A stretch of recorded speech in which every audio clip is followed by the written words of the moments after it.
Hello friends, welcome to our Sayali fashion designer channel आणि मी आहे सायली। तर तुम्हा सर्वांचं आपल्या आजच्या नवीन अशा छानशा व्हिडिओमध्ये मी मनापासून खूप खूप स्वागत करते। तर बघा मग आज मी तुम्हाला मापाचा ब्लाउज जो असतो म्हणजे तो कस्टमरचा असो किंवा तुमचा, कारण की बऱ्याचदा कस्टमर आपल्याला त्यांचा मापाचा ब्लाउज देत असतो जो त्यांना परफेक्ट बसतो।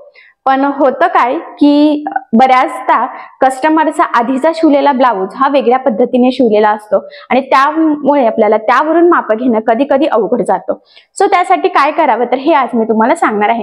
महत्त्वाचा पॉइंट, खूप सारा कमेंट्स आहे की ज्या वेळेस पुढचा भाग हुक पट्टीमध्ये भरपूर गॅप असतो। मी म्हटलेलं आहे की बरोबर मध्यभागी हुक पट्टी आणि लूप पट्टी त्याच्यावर 1 इंच सोडून ठेवायची आणि मग चौथ्या भागाचा आपण मार्क म्हणजे मोजून घेत असतो की किती आहे छाती, कमर किती आहे। पण होतं काय की बऱ्याच साऱ्या कस्टमरच्या ब्लाउज आधीचा शिवलेला जो काही मापाचा त्यांचा ब्लाउज असतो तर त्यामध्ये जी काही हुकलूक पट्टी असते त्यामध्ये खूप सारा गॅप असतो 1 ते 1.5 इंचाचा। मग अशा वेळेस ब्लाउजवरून मापे कशी घ्यावी हे समजत नाही। तर आज मी तुम्हाला एकदम सोप्या पद्धतीने सांगणार आहे की जर का कस्टमरच्या मापाचा जो काही ब्लाउज असेल त्यामध्ये जर का हुकलूक पट्टीमध्ये 1 इंचाची जर का मार्किंग असेल तर अशा वेळेस कशा पद्धतीने त्याची आपल्याला मापे घ्यायची आहे हे। तर आज मी तुम्हाला ब्लाउजची उंची, त्याचबरोबर जे काही आपण त्याला छाती असते, कमर असते, बाही लांबी, दंडघेर, मुंढा, गळा रुंदी, शोल्डर हे सगळं मापाच्या ब्लाउजवरून कसं घ्यायचं तर हे सांगणार आहे। त्याचबरोबर त्याला किती मार्जिन लुजिन वगैरे ऍड करायचं आहे तर हे सगळं आज आपण सविस्तर बघणार आहोत। ठीक आहे, सो चला मग आता वेळ न घालवता आपण आपल्या आजच्या महत्त्वाच्या अशा व्हिडिओला सुरुवात करूयात आणि हा व्हिडिओ तुम्ही स्किप न करता नक्की बघा, जेणेकरून तुम्हाला कस्टमरचा जो काही मापाचा ब्लाउज असेल तर त्यावरून कशा पद्धतीने मापे घ्यावी तर हे सहजच लक्षात यावं यासाठी। ठीक आहे, चला तर मग आता आपण ह्या ब्लाउजच्या कटिंगला सुरुवात करूयात। तर हे बघा, इथे बघू शकतात हा ब्लाउज पीस आहे। त्याचबरोबर त्याचे बघा काठ जे आहेत ते एकदम छोटे आहे, जास्त मोठे नाही आहे आणि त्याला मॅचिंग असं अस्तर सुद्धा बघा मी इथे घेतलेला आहे। तर आता आपण हा अस्तरच्या ब्लाउजची कटिंग करणार आहोत। तर सगळ्यात आधी मी तुम्हाला ह्या ब्लाउजचं मेजरमेंट कसं आहे ते सांगते, म्हणजे तुम्हाला तुमच्या मापानुसार कशी कटिंग करायची ते कळेल। तर बघा, ब्लाउज कटिंगसाठी आपल्याला लागतं उंची, त्यानंतर छाती, त्यानंतर कमर, शोल्डर, नंतर पुढचा गळा, मागचा गळा, बाही लांबी, दंडघेर आणि मुंढा। तर हा जो काही ब्लाउज आहे तर त्या ब्लाउजची उंची आहे इथे 13 इंच। तर जी काही उंची असते त्यामध्ये आपण 1 इंच मार्जिन ॲड करतो। तर बघा मग इथे मी 1 ॲड केलं, तर तुमची जेवढी उंची असेल त्यात तुम्ही 1 इंच ॲड करायचं। इथे टोटल झाले 14। त्यानंतर छातीचा घ्यायचा चौथा भाग, तर 3.5 आहे। तर आधी 30चा चौथा भाग घ्यायचा, तर 30चा चौथा भाग किती होतो 7.5, 7 चोक 28 आणि ते वरचे 2 अर्धा इंच म्हणजे 2 इंच। ठीक आहे, आणि अर्धा इंचाचं पुन्हा आपल्याला पाव घ्यायचा आहे, मग ते किती झालं 7.25 अधिक 2 इंच मार्जिन घेतलं, कारण की प्रिन्सेस विथ बोटनेकचा ब्लाउज आहे म्हणून। तुम्ही 1.5 इंच सुद्धा घेऊ शकतात, काही प्रॉब्लेम नाही, आणि तुम्ही 2 इंच मार्जिन घेतलं तरी सुद्धा चालेल। तर बघा मग ते टोटल किती झालं 9.25। त्यानंतर कमर आहे 25, तर ती फिटिंगला लागेल। त्यानंतर शोल्डर आहे 13.5, तर 13.5चं निम्मं घ्यायचं असतं आपल्याला, मग ते किती झालं बघा 13चं निम्मं 6.5 आणि वरती जे काही अर्धा इंच आहे त्याचं पाव, म्हणजे असं 6.25 आपण इथे शोल्डर टाकणार आहोत। त्यानंतर पुढचा गळा आहे 5, तर त्यामध्ये आपल्याला इथे अर्धा इंच मार्जिन ॲड करायचं आहे। तर तुम्ही सुद्धा जेवढा गळा असेल त्याच्यामध्ये अर्धा इंच ॲड करायचं। मागच्या गळ्यामध्ये सुद्धा आपल्याला अर्धा इंचच इथे मार्जिन ॲड करायचं, तर ते झालं 9.5। त्यानंतर बाही लांबी आहे 9.5, तर अस्तरचा ब्लाउज आहे त्यामुळे अर्धा इंचच इथे ॲड करायचं, मग ते टोटल झालं 10। दंडघेर आहे 9.5, तर फिटिंगला लागेल, आणि इथं मुंडा आहे 14, तर तो मुंडा आहे फिटिंगचा। फिटिंग टाकताना तो कसा मोजायचा तर ते मी तुम्हाला सांगेल। तर बघा अशा पद्धतीचे मापं आहे आणि त्यामध्ये मी सांगितलं त्या पद्धतीने आपल्याला मार्जिन ॲड करायचं आहे। आता ही मापं टाकून आपण प्रिन्सेस बोटनेक ब्लाउजचा कटिंग करायला सुरुवात करूयात। तर बघा, ज्या वेळेस अस्तरचा ब्लाउज असतो त्यावेळेस सगळ्यात आधी आता आपल्याला अस्तरची कटिंग करायची असते। तर मग मी सुद्धा सगळ्यात आधी आता इथे अस्तर जे आहे त्यावर मार्किंग करून घेते। तर जे काही अस्तर आहे तर ते आपल्याला इथे डबल फोल्ड करून घ्यायचं आहे, लक्षात राहू द्या, कारण प्रत्येक पार्ट आपल्याला हा डबल लागत असतो। तर बघा सध्या ब्लाउज पीस साईडला ठेवून दिला आणि बघा ह्या पद्धतीने हे जे काही अस्तर आहे तर ते डबल फोल्ड करून घेतलेलं आहे आणि जी काही बंद बाजू आहे तर ती बघा आपल्या साईडनी घ्यायची आहे। ठीक आहे, तर बघा आता सगळ्यात आधी आपल्याला काय करायचं आहे, ब्लाउजची उंची जी काही असेल त्यामध्ये 1 इंच मार्जिन ॲड करून जेवढं होतंय तर तेवढं टोटल उंचीची मार्किंग करायची। त्याआधी खाली बघा एक लाईन ड्रॉ केली, म्हणजे कपडा जर तिरका असेल तर आपली कटिंग तिरकी व्हायला नको त्यासाठी। या पद्धतीने अस्तर ठेवल्यानंतर एक लाईन मारलेली आहे आणि आता आपल्याला मार्किंग करायची आहे ब्लाऊजची उंची। तर इथे ब्लाऊजची उंची आहे 13, 1 इंच मार्जिन, तर असं टोटल बघा मग मी 14 इंचाला इथे मार्किंग करून घेते। ठीक आहे, त्यानंतर आपल्याला शोल्डर घ्यायचं, तर शोल्डर आहे इथे 5.5, बोटनेक ब्लाऊज आहे, बोटनेकसाठी आपल्याला पूर्ण शोल्डर लागतं आणि जेवढं शोल्डर घेणार तेवढंच आपल्याला बोटनेक ब्लाऊजसाठी मुंडासुद्धा घ्यायचा असतो। तर बघा मग मी इथे 5.5 मुंडा घेतलेला आहे। ठीक आहे, आणि इथून एकदा चेक करून बघायचं। आता बघा जी काही मुंड्याची मार्किंग केली ती लाईन ड्रॉ करून घेऊयात आणि त्यानंतर आपल्याला बघा इथून टाकायचं आहे छातीचा चौथा भाग अधिक मार्जिन। तर मग ते टोटल किती होतं, 9.5 होतं। मी कॅल्क्युलेशन तुम्हाला याआधी बोर्डवर एक्सप्लेन केले। ठीक आहे, तर त्याला मार्किंग करून घेतली।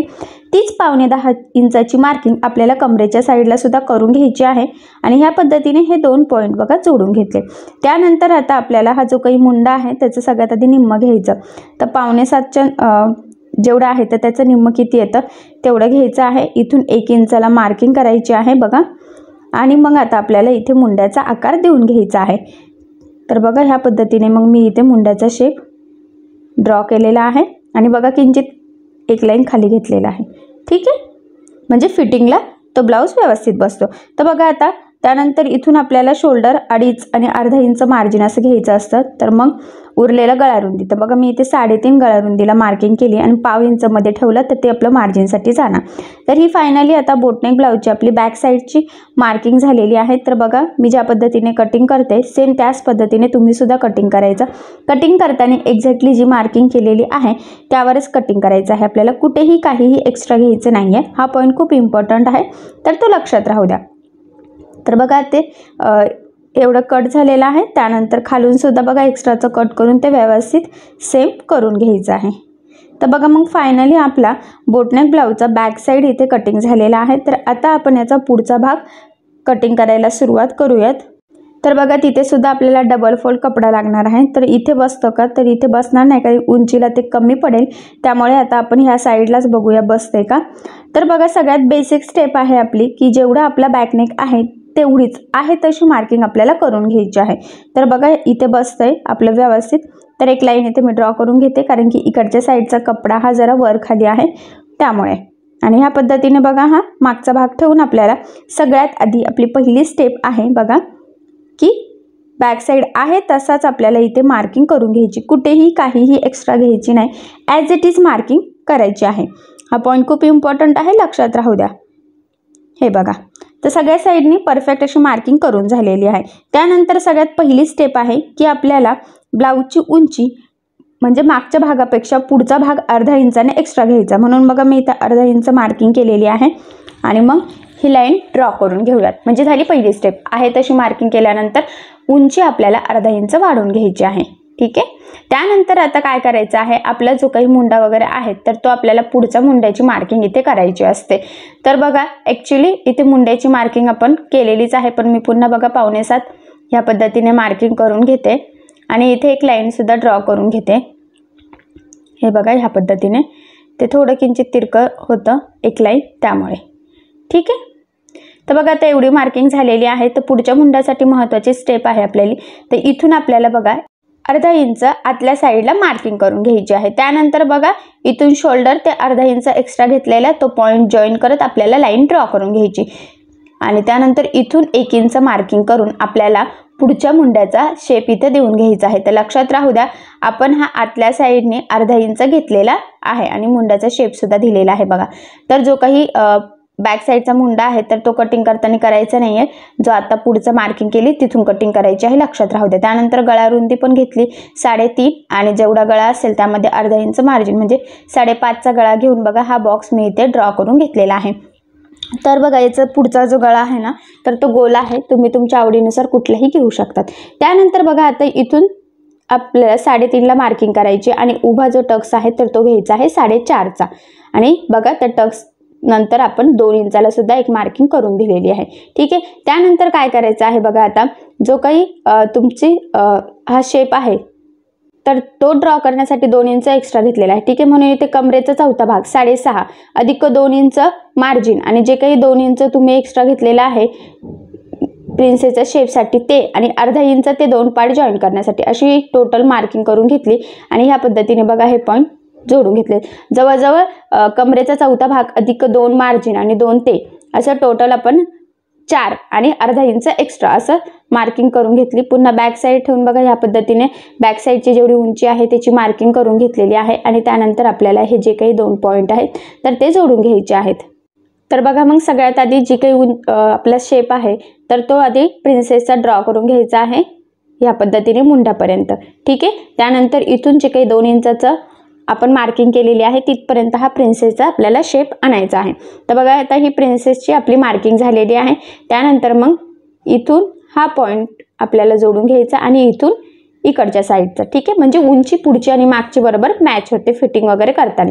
तर बघा मग आपली ही परफेक्ट मार्किंग करून झालेली आहे। तर आता आपण इथे कटिंगला सुरुवात करूयात। ते बघा इथून कट केलेलं आहे, त्यानंतर इथून इथपर्यंत, ठीक आहे। लक्षात राहू द्या व्यवस्थित काळजीपूर्वक, जर का मार्किंग नीट केली पण कटिंग करताना चुका झाला तर पुन्हा ब्लाऊज चुकू शकतो पूर्णच, त्यामुळे मग व्यवस्थित काळजीपूर्वक कटिंग करायची। आणि इथे सुद्धा लक्षात ठेवायचं आहे की जो काही पुढचा मुंडा आहे ना तर तिथून आपल्याला कटिंग करायची असते, त्यामुळे व्यवस्थित काळजीपूर्वक मी ज्या पद्धतीने केला आहे सेम त्याच पद्धतीने तुम्ही सुद्धा कटिंग करून घ्यायची आहे।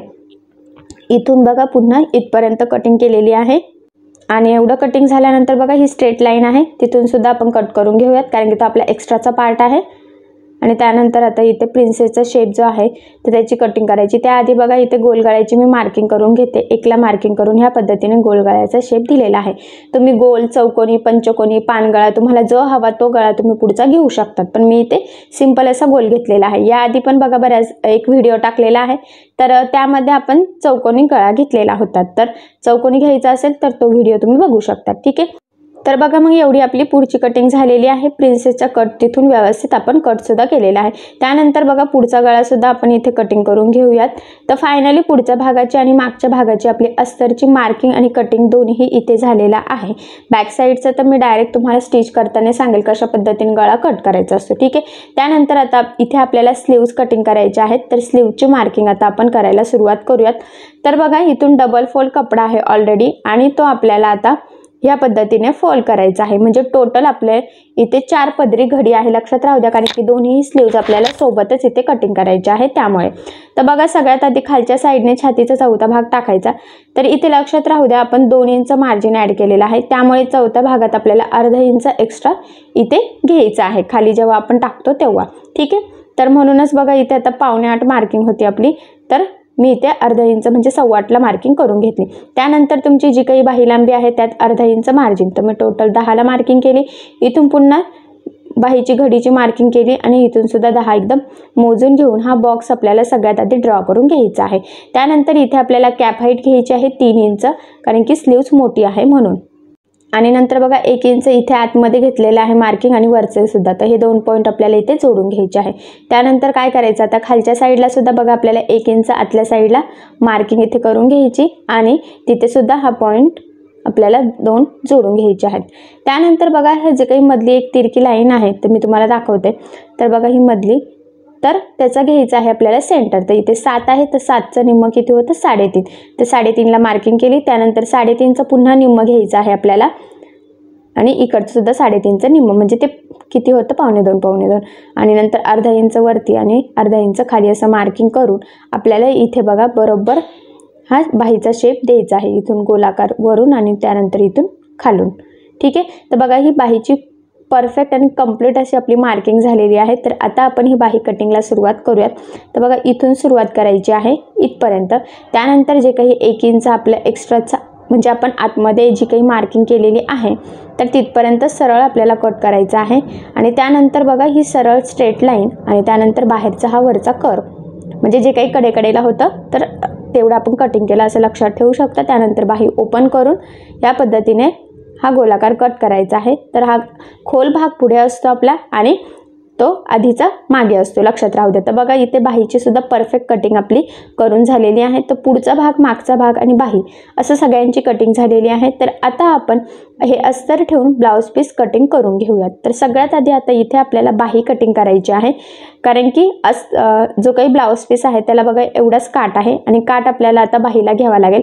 उरला तर आपण बॅकनेकला यूज करू शकतो, पण मला इथे वाटत नाही की तो उरू शकतो असं. तर बघा मी डबल फोल्ड घडी घालून घेतलेली आहे आणि ह्या पद्धतीने आता ती अस्तरची बाही ठेवून ब्लाऊज पीस कटिंग करून घेऊयात. तर बघा मग ब्लाऊज पीस कट करताना आपल्याला सगळ्या साईडने थोडंसं एक्स्ट्रा ठेवायचं आहे, कारण की ते स्टिच करताना सोपं जावं म्हणून. तर बघा सगळ्या साईडने मी थोडंसं एक्स्ट्रा ठेवत इथे बाही कटिंग केली. डबल होतं, लक्षात राहू द्या. 2 सोबत कटिंग झालेले आहे. बाहीची कटिंग झाल्यानंतर आपलं जे काही काट आहे तर तो खूप कमी उरलेला आहे. तर आपल्याला आय थिंक सो बॅक नेकला तो यूज करता येणार नाही. ठीक आहे, पुढच्या भागात आपण कटिंग करून घेऊयात. तर बघा डबल फोल्ड कपडा करून मागचा भाग सुद्धा सगळ्या साईडने एक्स्ट्राचं मार्जिन ठेवून आपण इथे कटिंग करून घेऊयात. पुन्हा सांगते, ब्लाऊज पीस आपल्याला एक्स्ट्राचं थोडंसं मार्जिन ठेवून कट करायचं असतं. तर बॅक साईड झाल्यानंतर पुढचा भाग जिथे जिथे जसा जसा बसतोय तर तसं तसं आपण आता इथे कटिंग करून घेऊयात. तर बघा हे इथे ठेवू शकतो आपण किंवा इकडे सुद्धा ठेवू शकतो. हा पार्ट आपल्या इथे सुद्धा बसतोय. ठीक आहे, तर बघा मग मी आता हे दोन्ही पार्टसुद्धा एक्स्ट्राचं मार्जिन ठेवून कटिंग करून घेते ह्या पद्धतीने. तर बघा सगळ्या साईडने एक्स्ट्राचं मार्जिन ठेवायचं आहे, म्हणजे ते जोडताना आपल्याला सोपं जातं. ठीक आहे, म्हणजे कपडा वगैरे कमी पडायला नको, कारण ब्लाऊजचा कपडा हा बऱ्याचदा स्ट्रेचेबल वगैरे असतो, त्यामुळे तसं होऊ शकतं. आणि हा पार्टसुद्धा बघा आता जिथे बसतोय तिथे आपण तो बसूयात आणि मग कट करून घेऊयात. तर बघा इथे मी साईडलाच ठेवते, म्हणजे कपडा जास्त वेस्ट पण आपला जाणार नाही. हे बघा इथे. ठीक आहे, आणि हा पार्टसुद्धा सगळ्या साईडने एक्स्ट्राचं मार्जिन ठेवून आता आपण कटिंग करून घेऊयात. ठीक आहे, तर बघा हे सुद्धा आता आपलं कटिंग झालेला आहे. तर फायनली बघा अस्तर आणि ब्लाऊज पीसचा पुढचा भाग, मागचा भाग आणि बाही असं संपूर्ण कटिंग इथे आपलं झालेलं आहे. आणि सगळ्यात महत्त्वाचं म्हणजे बाहीलाच फक्त काट पुरलेला आहे, बॅकनेकसाठी आपल्याला काट इथे उरलेला नाही आहे. तरीसुद्धा बघा आता बॅकनेकला आपण छान अशी सुंदर डिझाईन करणार आहोत. तर त्याचा व्हिडिओ मी लवकरात लवकर तुमच्यासोबत इथे शेअर करेल. त्याचबरोबर नक्कीच तुमच्या लक्षात आलेलं असेल की अस्तर ब्लाऊज पीस कसं कट करायचं, बोटनेक विथ प्रिन्सेस ब्लाऊज असेल तर शोल्डर मुंडा कसा आणि किती घ्यायचा, कशा पद्धतीने मार्किंग करायची, शोल्डर मार्किंग करताना कुठल्या गोष्टींची काळजी घ्यायची, पुढचा आणि मागच्या मुंडामध्ये काय काय चेंजेस करायचे. तर ही संपूर्ण बोटनेक विथ प्रिन्सेस ब्लाऊजची कटिंग मी तुम्हाला अतिशय सावकाश स्टेप बाय स्टेप आणि खूप काही महत्त्वाच्या टिप्स आणि ट्रिक्ससहित सांगितलेलं आहे, जेणेकरून हा व्हिडिओ बघून तुम्हाला सुद्धा बोटनेक विथ प्रिन्सेस ब्लाऊजची सहज कटिंग करता यावी यासाठी. तर अगदी सोपी पद्धत आहे, तुम्ही नक्की कटिंग करून बघा. आणि जर काही प्रॉब्लेम येत असेल तर मला कमेंट करून नक्की विचारा, मी तुमच्या प्रश्नाची उत्तरे देण्याचा नक्कीच प्रयत्न करेन. तर तुम्हाला आपला आजचा व्हिडिओ कसा वाटला हे मला कमेंट करून नक्की कळवा. त्याचबरोबर आपला व्हिडिओ आवडला असेल तर व्हिडिओला लाईक करायला विसरू नका. आणि असेच नवनवीन छानसे व्हिडिओ बघण्यासाठी आपल्या सायली फॅशन डिझायनर या चॅनलला लाईक करा, शेअर करा आणि सबस्क्राईब करायला विसरू नका. आणि ज्यावेळेस तुम्ही सबस्क्राईब कराल त्यावेळेस त्यासमोरील बेल आयकॉन ही नक्की प्रेस करा. त्यामुळे काय होईल, जेव्हा मी नवीन व्हिडिओज टाकेल त्याचं नोटिफिकेशन तुम्हाला तुमच्या मोबाईलवर येईल. Okay, thank you.